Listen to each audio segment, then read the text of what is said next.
Еве, после подолго време, тука во јавно предпријатие Чистота и покрај сите финансиски проблеми кои што се наследени во ова јавно предпријатие, истото успеа со сопствени средства да обезбеди две модерни возила за изнесување на комунален смет. Овај тренд во јавното предпријатие ќе продолжи, го охрабрува менаџерскиот тим да продолжи одговорно и домаќински да се однесува во делот на работењето, да ја врши својата намена, да дава услуга на граѓаните,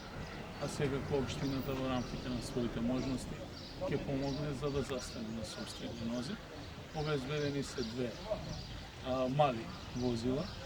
средни возила за изнесување на смет, кои што и како ќе се користат, особено во деловите на градот, каде што се потесни улиците и ограничен пристапот.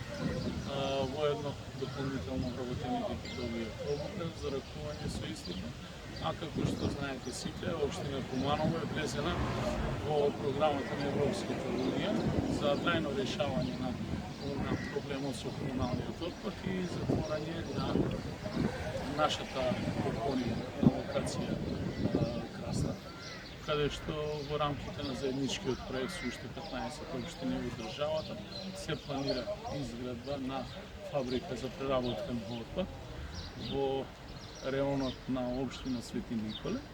и во рамки на истиот проект очекуваме во текомнава година да добиеме поголем број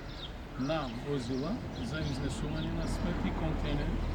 кои што ќе се користат во нашата општина како директен грант од Европска.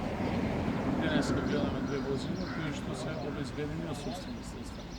на јавното предпријатие, особено сум год на работените на менаџерскиот тим и на вработените во ова јавно предпријатие, видејќи тие се грижат за нашата комунална хигиена и за зеленилото во градот. Ги охрабрувам да продолжи така. Благодарам.